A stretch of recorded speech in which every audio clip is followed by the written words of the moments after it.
I first heard the story from a friend who had been caught in the middle of a family storm so intense it could have ripped a lesser household apart. She was a mother of two teenage daughters, 17 and 15, navigating life after a husband who had left a trail of betrayal and grief. Her ex-husband had died in a sudden accident the previous year, but his legacy was far from quiet. He had cheated, left children behind with his affair partner, and now the women she loved most, the daughters, were being threatened not only by the ghosts of the past, but by the very people who should have offered comfort, his parents. The market that week was busy, a weekend hub of life and energy. Stalls overflowed with fresh produce, meats, eggs, and the kind of small delights only local farmers can bring. But this particular weekend carried a note of celebration. It was her youngest daughter's birthday, and though the main party was yet to come, the mother had decided to give her the freedom to choose her treats. She handed her daughter a modest budget and let her wander among the stalls, the daughter's small hands clutching coins, her eyes alight with excitement. "Mostly chocolates and sweets," she had said, her voice bubbling with joy. It should have been simple, a fleeting moment of happiness amidst years of difficulty, but nothing about this family had ever been simple. An hour passed.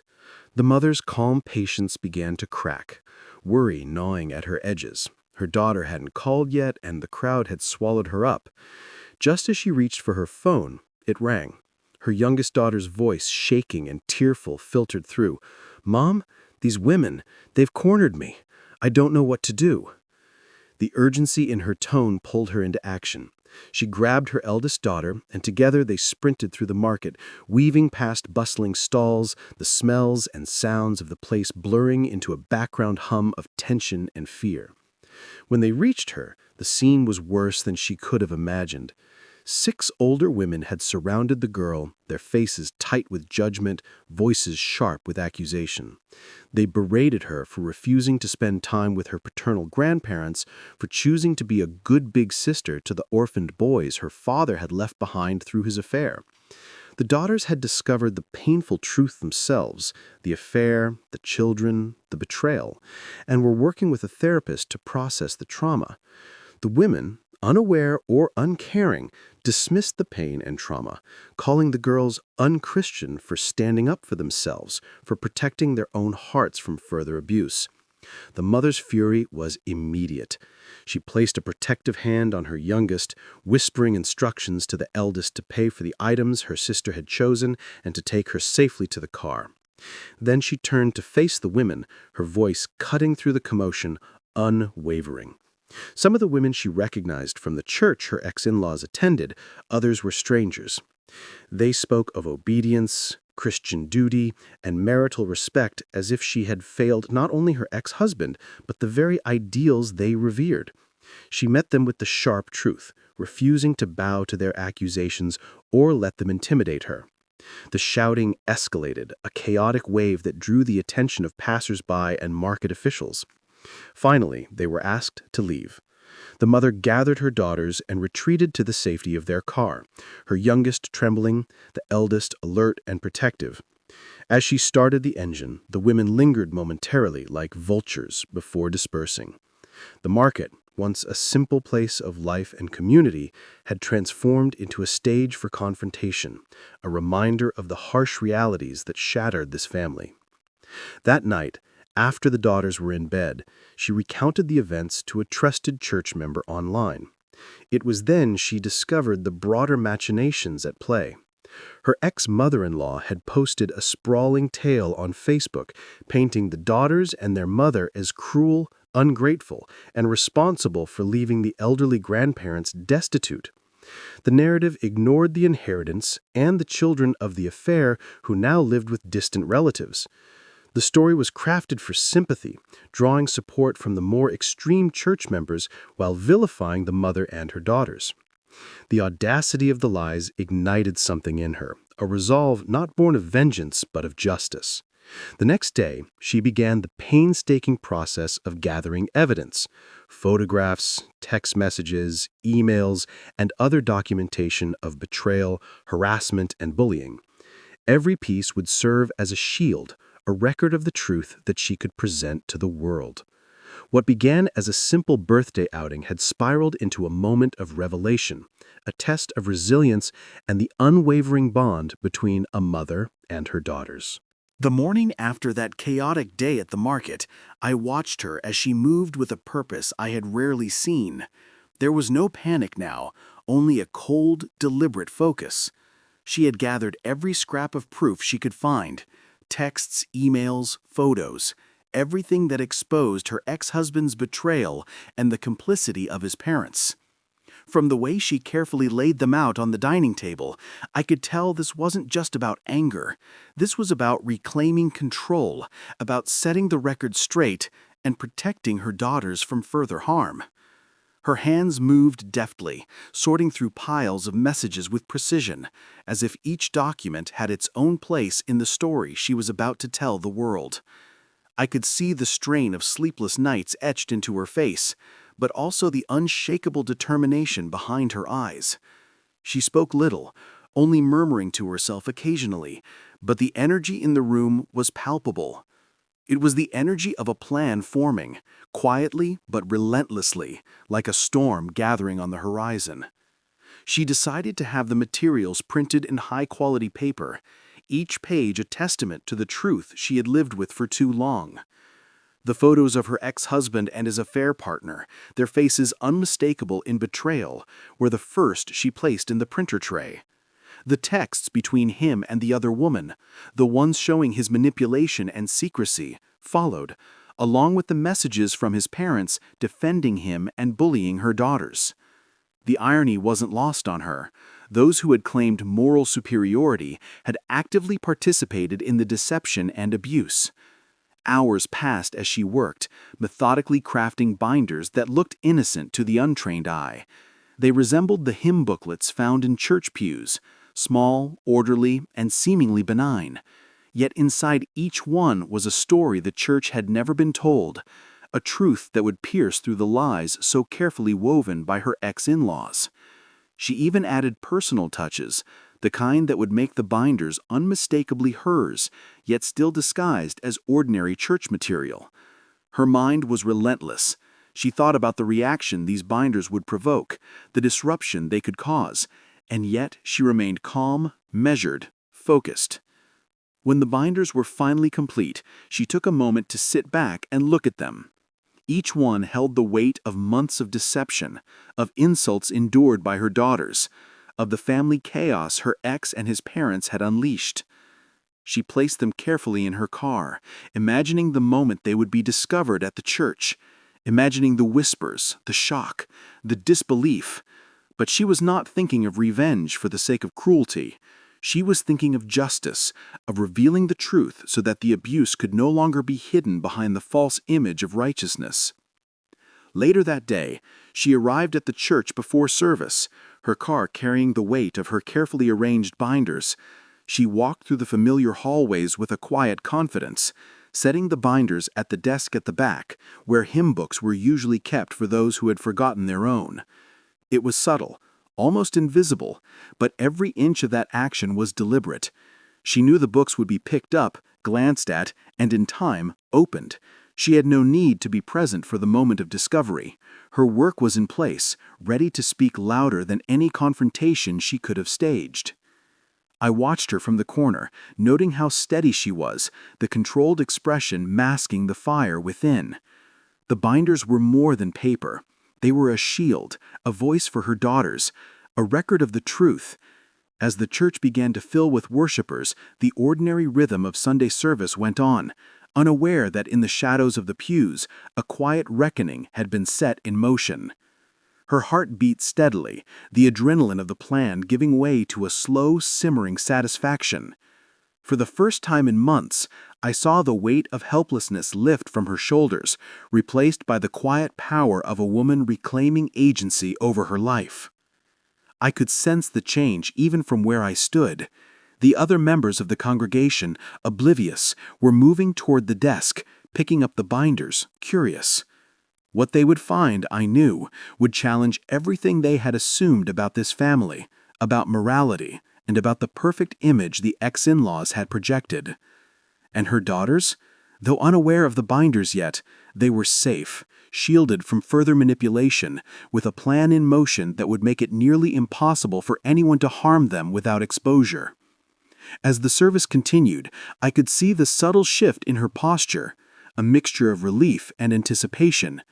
She was no longer merely reacting to the chaos. She had orchestrated a moment that would expose the lies and protect her family.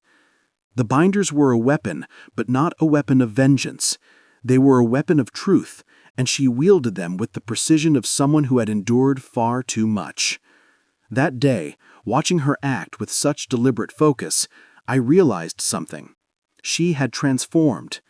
The mother who had faced threats at a market, who had felt powerless against the judgment of strangers and family alike, had become the architect of her own justice, a quiet force that would not be ignored. The church was slowly filling, sunlight streaming through the stained glass, casting fractured rainbows across the wooden pews.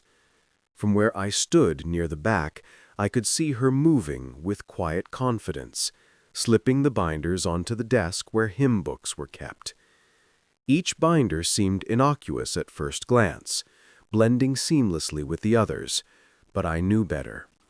Each contained the truth her ex-in-laws had desperately tried to bury, a record of betrayal, manipulation, and harassment. Minutes passed, the air thick with the hushed chatter of congregants greeting each other, the rustle of pages, and the faint notes of organ music warming up. Then it began. A woman, an elderly member who often sat near the back, picked up one of the binders, mistaking it for a songbook. Her fingers brushed the cover, and a curious glance at the first page revealed the photo, her ex-husband and his affair partner, unmistakably intimate, their faces frozen in a moment of betrayal in the living room that had once been a sanctuary. I could see her eyes widen, her grip tightening as recognition dawned. The ripple spread. Someone opened another binder and another until whispers escalated into murmurs of disbelief, quiet gasps threading through the congregation. I watched as the expressions on familiar faces shifted, shock, confusion, then outrage, followed by a slow realization that everything they had believed about this family, about loyalty and morality, was being challenged. It was subtle, chaotic, and yet mesmerizing. She remained calm, almost serene, standing at the periphery like a conductor letting the music play itself out. Then came the confrontations. People approached the desk, fingers pointing, voices rising. Questions were asked. Accusations floated in the air like smoke. "Is this true?" one woman whispered, disbelief heavy in her tone. "I don't understand," murmured another, glancing at the incriminating texts and emails carefully preserved on glossy pages. The binders were speaking for themselves, exposing not just the ex-husband's infidelity, but the complicity of his parents, the messages defending his actions, the harassment of the daughters, the cruel attempt to manipulate their morality and emotions. Through it all, she stood firm, a quiet anchor in a sea of shocked voices. I noticed her lips pressed together in a thin line, a subtle exhale escaping, like the release of a breath she had been holding for months. The church, a place usually filled with predictable routines and gentle admonishments, had transformed into a stage for revelation. Congregants, previously smug in their judgments of her, were now confronted with undeniable evidence of deception. Even those who had blindly supported her ex-in-laws began to falter, questioning the narrative they had accepted for so long. The pastor, realizing the uproar, approached cautiously, his own expression a mixture of confusion and exasperation. I watched as he flipped through one of the binders, eyes narrowing at the photos, texts, and emails laid out with painstaking clarity. He read silently, muttered under his breath, then addressed the congregation. "It seems there has been misinformation," he said carefully, his voice low but firm, carrying enough weight to make people stop in their tracks. "We must consider the evidence before forming judgments." The room stilled, and I could see the subtle shift in tone, a recognition that perhaps this mother, this woman who had endured so much, had been wronged far more than anyone had imagined. I observed the reactions of her daughters from a distance. They were not present at the desk, but I could see them peeking around corners, curious and cautious. The youngest, still trembling, clutched her sister's hand, relief mingled with apprehension in their eyes. The binders had achieved what words alone could never have done. They had made the truth unavoidable, undeniable. No longer could her ex-in-laws' lies dominate the conversation.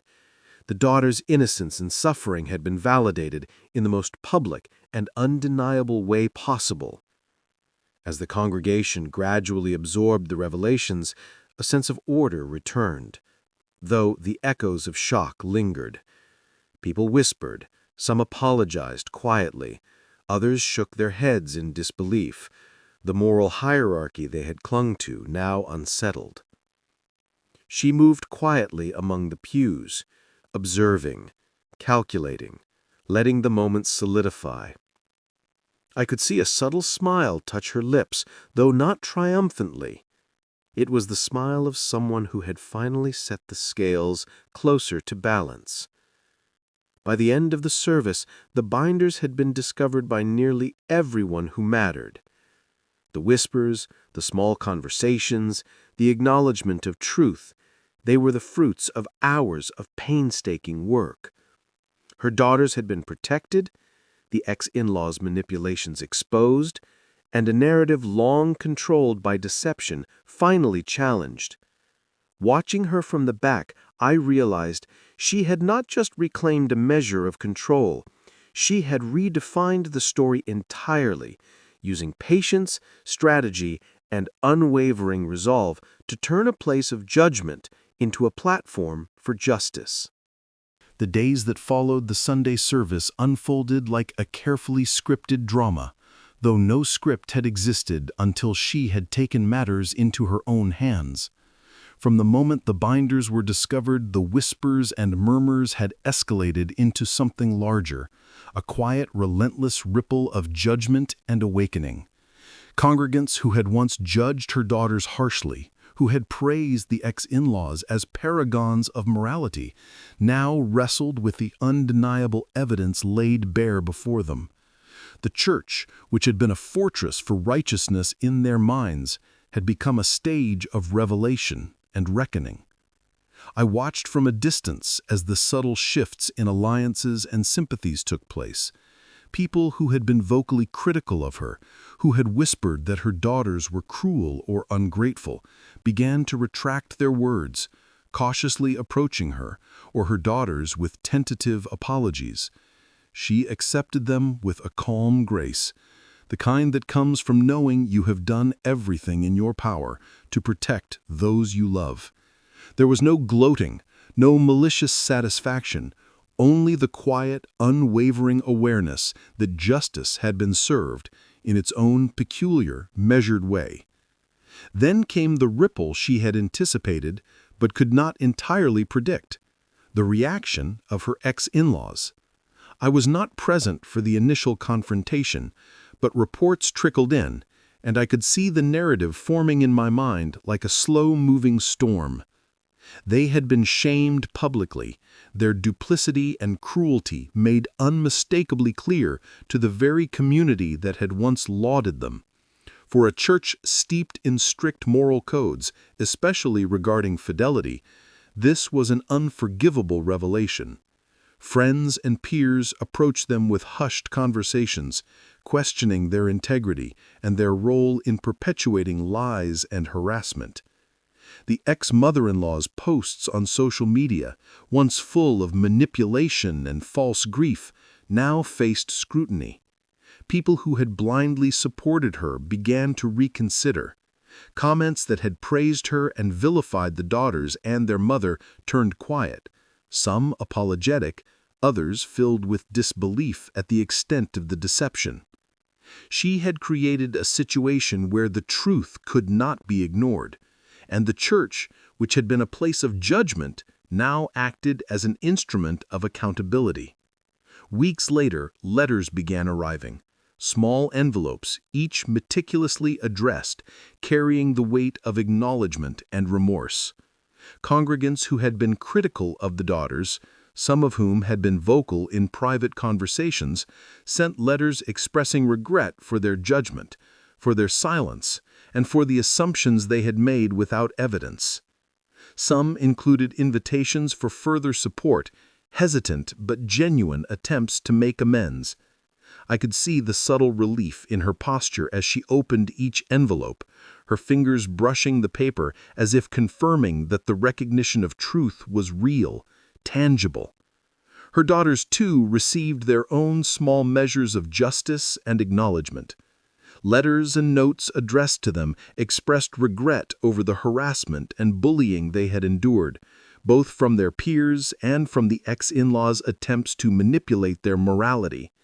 I could see the youngest daughter's eyes well up as she read one, her older sister resting a protective hand on her shoulder. This was more than vindication. It was a shield against further harm, a signal that they were no longer alone in their experience of trauma. Even the pastor, who had initially intervened to maintain decorum in the service, reached out personally. A carefully worded letter acknowledged the weight of the evidence, the undeniable betrayal of trust, and the importance of standing by truth over appearances. I watched her read the letter and set it aside with a quiet nod. This, too, was part of the balance she sought to restore. Meanwhile, the ex-in-laws faced the consequences of their exposure. Rumors circulated through the congregation about their ostracization, the whispers of moral failure spreading like wildfire. Her ex-mother-in-law's posts on social media, once full of manipulation and false grief, now faced scrutiny. People who had blindly supported her began to reconsider. Comments that had praised her and vilified the daughters and their mother turned quiet. Some apologetic, others filled with disbelief at the extent of the deception. She had created a situation where the truth could not be ignored, and the church, which had been a place of judgment, now acted as an instrument of accountability. By the end of these weeks, the house of cards that had been her ex-in-law's influence was in ruins. Letters of apology, cautious outreach, and the subtle but undeniable shift in social dynamics had restored a sense of equilibrium. She moved through it with quiet strength, the bond between her and her daughters fortified, the trauma of the past months mitigated by the knowledge that their voices were finally heard, their suffering acknowledged, and the perpetrators held accountable. I watched her move in the way she carried herself, no longer defensive, but poised, a woman transformed by endurance, strategy, and an unwavering determination to protect those she loved most. Days turned into weeks, and the tremors of revelation in the church continued to ripple outward. I watched quietly as the ex-in-laws, once figures of assumed authority and moral superiority, began to vanish from the social spaces they had once dominated. Their presence at community events dwindled. Familiar faces that had smiled and nodded now looked past them, subtly signaling disapproval and distance. Even casual interactions carried a weight of judgment. The church that had once been their sanctuary of unquestioned influence had transformed into a place of scrutiny, where whispers of past misdeeds hung in the air like a persistent, invisible fog. From my vantage point, I could see how carefully the mother navigated these days. She moved with a quiet poise, never raising her voice unnecessarily, yet each interaction carried the authority of truth. Congregants who had once questioned her motives now approached with tentative respect. sometimes offering small gestures of apology or acknowledgement. The shift was subtle, but unmistakable. It was a social correction of the imbalance that had persisted for months, a validation of the mother's careful planning, patience, and relentless commitment to her daughter's well-being. Her daughters, the young girls who had borne the brunt of confusion, grief, and harassment, were finally beginning to feel the relief of this restored equilibrium. I watched them in moments of ordinary life, the youngest laughing more freely at the breakfast table, the elder relaxing her shoulders in ways she hadn't in months. Their smiles were quieter than most, tentative but authentic. It was as if the air itself had shifted around them. No longer did they feel the oppressive weight of unjust scrutiny, no longer haunted by the fear of moral condemnation for refusing to endorse a family they had never agreed with.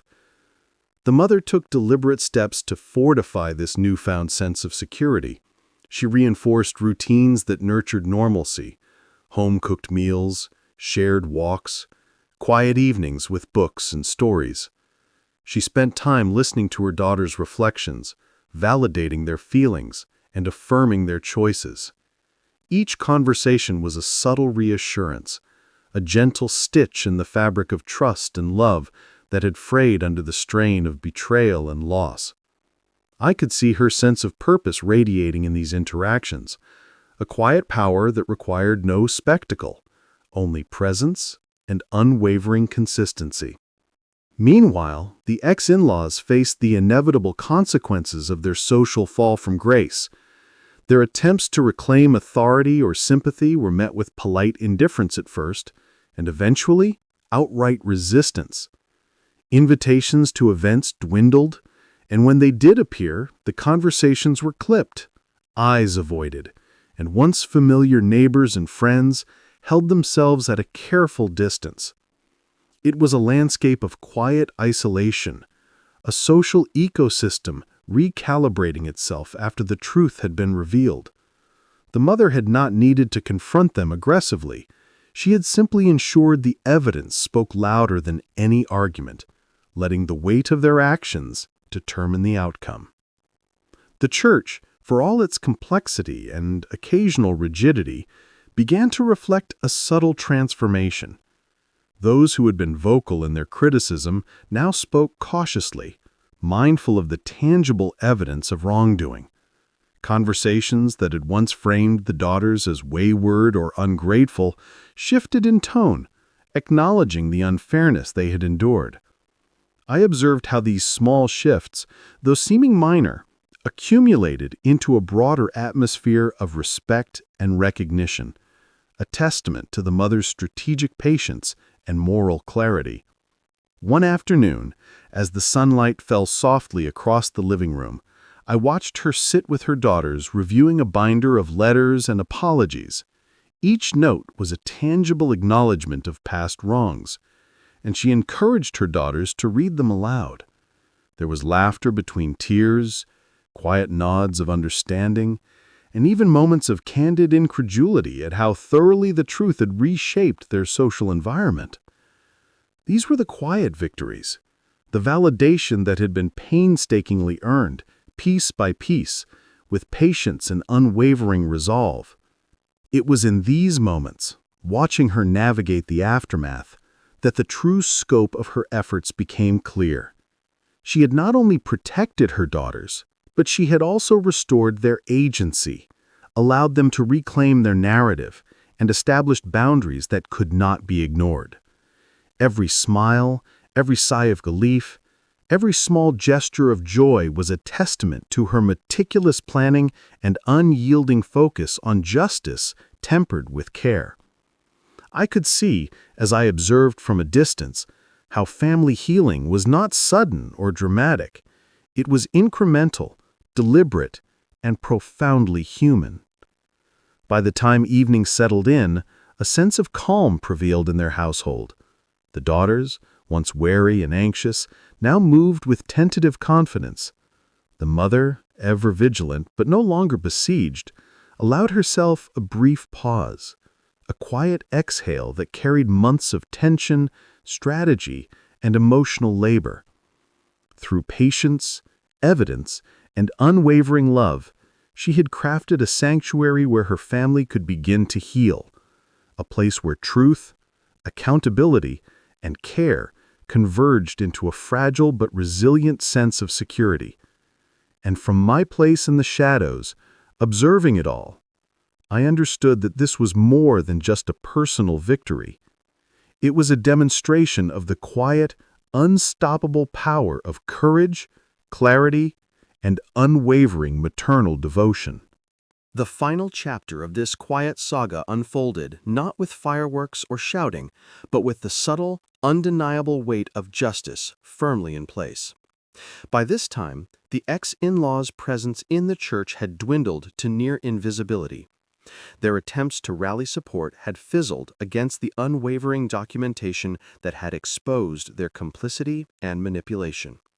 Gossip, which had once been a tool of intimidation, now became a vehicle of truth. Every whispered recounting of their past actions carried a lesson in accountability, a demonstration that deception and cruelty could not escape the scrutiny of those committed to integrity. From my vantage point, I watched the mother move with a serene determination. She had orchestrated this outcome with precision, binders of evidence, careful interactions with the congregation, and a measured but firm confrontation of the social dynamics that had once threatened to harm her daughters. But she had done so without bitterness, without unnecessary aggression, allowing truth to speak for itself. This calm authority, born of pain and endurance, had shifted the power entirely. The once dominant ex-in-laws were now shadows at the edges of community life, isolated and subtly shamed, with little recourse but to retreat. Her daughters, meanwhile, had begun to reclaim pieces of their childhood that trauma and manipulation had stolen. I observed moments where they laughed together, the younger clutching a book while the elder gently nudged her in playful banter. These were ordinary gestures, yet they carried extraordinary weight. Signals that the emotional walls built around them were beginning to crumble under the reassurance of safety, love, and validation. Every interaction, from shared meals to quiet conversations in the evening, reinforced the sense that they were finally, truly protected. The mother herself, exhausted yet radiant in her composure, had begun to find her own peace. She no longer needed to maintain constant vigilance. The community had acknowledged the truth, the ex-in-law's influence had been dismantled, and her daughters were regaining confidence and trust in the world around them.